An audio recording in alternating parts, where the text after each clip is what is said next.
udang kuwi nek tuwa legi, enom cepet. Dadi panganan apa wae kuwi nek tuwa luwih enak tinimbang sing enom. Panganan apa ae nek tuwa Enak tinimbang sing enom. sik aku tak takon. Bojomu nang omah tau kelambung ora? Ngene lho ya Mas, pelem ya Mas. Ngene nah, pelem nah. Yo. Ngenang ngene. Lah aku wong ngawi, aku wong geneng, jangan bung ya tahu to senenganku to kok. Tahu ya? Tahu. Sing enom apa sing tuwa? Jenenge bung anak pring ya sing enom. Kok gak sing tuwa ben enak ben nyocok cangkemmu. Wis ngene iki Apa ya menungso kon mangan gedhek. Wong kok enak menungso kon mangan gedhek iki ya. Nuwun sewu nggih Mas Bayu nggih. Awakmu ki mbok ya aja kaya ngono. Sing mbok derekno ki Mas Bayu lho. Ki Bayu Aji Prasetyo ki dalang kondang saka Surakarta. Kowe iki tindak sapecak tembung saklimah muno-muni kudu sing sarwa ngati-ati. Tugas dalang ki ngudal piwulang. Piwulang sing luhur, piwulang sing becik. Kok sak penake kowe karo dalang. Lah terus karepe? Lho, dalang ki gawean sing abot lho, Mas. Aja nyepelekno dalang lho kowe. Dalange abot. Abot. Abote dalang nggih endi apa ngangkati gamelan? Apa usung-usung gamelan? Apa notoni debok? Dalang teko kare lungguh karo hong ngene abot. Apik lambene iya. Ngone 80 lho ora entuk dinyang blas. Wis gambar kijing kok piye kok. Ngono lho. Ngene iki lho sing perlu diluruskan ngeten iki lho, Mas. Telek bebek, kok sik nek omong aja waton jebles ae. Lho, sampe dadi dalang apa?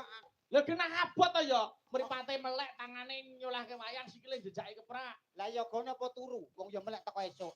Enak sing turu. Tawene sing turu ya terus ditinggal mulih ngebis. Tegese abote dadi dalang ki kok ora perkara usung-usung. Ora angkat-angkat. Dalang ki nyuwara terus nganti tekan pada esuk ki nyuwara terus. Lah sinjane kok apa bisu? Wong ya nyuwara teko esuk. Muni teko esuk yo an. Kok muni abot dalang. Ngene lho. Angel jak omongan iki. Dalang ki abot ngono lho, Mas. Abote dalang apa ngangkati gamelan apa ngusungi debok? Karek nyapa? Teko lho kare lungguh karo hong cek tok. Ngene kok muni 80 dinyang ra oleh kok. Ngene iki lho. Lambene nek omong ngono kuwi lho nyepelekke ngono kuwi lho. Abote dalang ki kok ora perkara usung-usung gamelan atau debok. Abote dalang sing tak maksud abot sukses lan orane pagelaran bengi iki kuwi tergantung dalang rungokno ndul kupingmu. Ya ora iso. Lho kok ora iso? Ora iso. Suksese pagelaran bengi iki ora perkara dalang. Lah perkara apa? Perkara genset. Lho Enek dalange, enek yogane, enek jensete opar garingan. Pedhot gorokane no Mas. Ya, tenang. Wis. Penting genset. Berarti sing penting ora dalang. Ora Sing penting apa? genset. Nek ngono sing penting ya ora genset. Lah apa? Sing penting solar enek gensete, gak enek solare. Apa arep mbok uyui gensetmu? Ya ora iso murup. Ora iso murup. Dadi sing penting Solar. ora iso. Sing penting pom.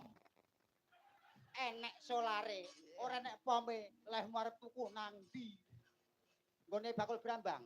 Ora enek. Aduh. Berarti sing penting apa? Sing penting pom. Nek ngono sing penting ya ora pom. Lah apa? Sing penting lemah utawa bumi. Nek gak enek bumi, arep mbok encepne ndi pommu. Ora iso dibangun. Lah, sing penting bumi. Nek ngono sing penting ya ora bumi tok. Lah sing penting apa? Sing penting Allah Subhanahu wa taala. Ya entek nek tekan ngono ya wis entek. Entek anakne rono. Lah, Digawa rono ya entek lho. lah rantang parakno rono sewengi utuh mung engkel-engkelan tok. Klungsu melu udu. Nggih. Gliyak-gliyak watone. Tangga. Gremet-gremet Watone slamet. Ah, Mula kabeh iki penting. nggih, Gitu.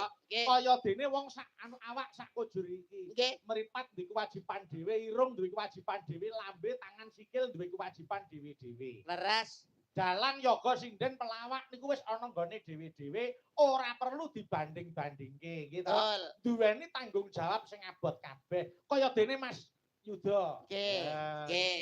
Ya duweni tanggung jawab. Betul. Mergo panjenengan kuwi duweni kulawarga gitu. Nggih. Nyambut gawe sing apik, satemah para pamirsa seneng atine, sok bakal ditimbali meneh. Amin. Nggih. Loh, sampeyan dhewe wis seneng kok aku kok. Lah